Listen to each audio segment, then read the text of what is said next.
पुष्प 17 ताल चक्र का महत्व। अपने और अपने चारों ओर के जगत के बारे में सोचते समय इन अदृश्य प्रकृति तालों को हम अक्सर भूल जाते हैं, क्योंकि न तो यह दिखते हैं न ही इनकी कोई प्रत्यक्षानुभूति होती है, परंतु यह प्रकृति ताल वातावरण पर गहरा प्रभाव डालते हैं। वस्तुतः मनुष्य चारों ओर से गुरुत्वाकर्षण, विद्युत चुंबकीय क्षेत्र, प्रकाश किरण, ध्वनि तरंग तथा वायुमंडलीय दबाव में कैद है। ग्रहों की गति से निर्माण होने वाले तालचक्रों के महत्वपूर्ण परिणाम की ओर पूरा ध्यान नहीं दिया जा सका है। उपरोक्त उद्धरण वेदों या उपनिषदों से नहीं, बल्कि अमेरिका से प्रकाशित होने वाले पब्लिक हेल्थ बुलेटिन के biological rhythms in psychiatric and medicine लेख से लिया गया है। ये तालचक्र क्या है? यदि मैं कहूँ कि इनसे आप तो क्या बच्चा बच्चा तक परिचित है, तो यह गलत न होगा। हाँ, इसके परिणामों एवं प्रभावों के विषय में जरूर आप अनभिज्ञ हो सकते हैं। आइए देखें कि इन तालचक्रों का क्या परिणाम होता है और अग्निहोत्र से इनका क्या रिश्ता है। पृथ्वी अपनी धुरी पर घूमते हुए सूर्य की भी परिक्रमा करती है। यह तो आप जानते ही हैं।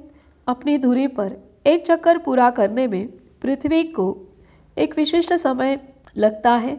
इस समय को ही ताल अर्थात रिदम कहते हैं। इस तरह घूमती पृथ्वी का आधा हिस्सा सूर्य के सामने आता है, शेष आधा हिस्सा सूर्य से दूर रहता है। जिस स्थान पर सूर्य की किरणें पहले पहुंचती है उस स्थिति को उदय कहते हैं, और जिस स्थान पर अंतिम किरण लुप्त होती है उस स्थिति को अस्त कहते हैं। पृथ्वी के वायुमंडल में सूर्य की किरणों के प्रवेश से और उनके लुप्त होने से अनेक परिवर्तन पैदा होते हैं। इन परिवर्तनों का प्रभाव प्रत्येक जड़ एवं चेतन वस्तु पर होता है।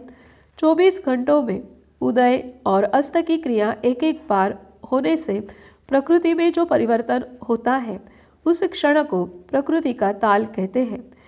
सूर्योदय और सूर्यास्त प्रकृति का सबसे छोटा ताल चक्र है।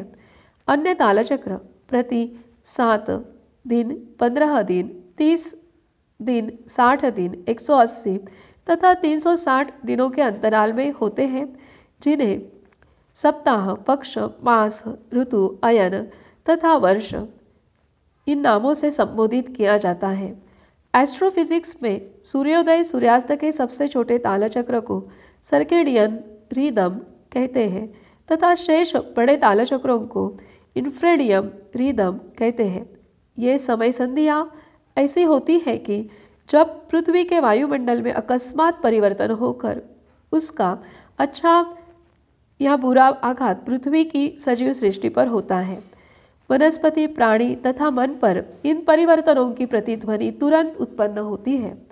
उदाहरणार्थ, हमारे प्रत्येक कार्य पर दिन, सप्ताह, मास, ऋतु, अयन, वर्ष आदि का परिणाम होता रहता है।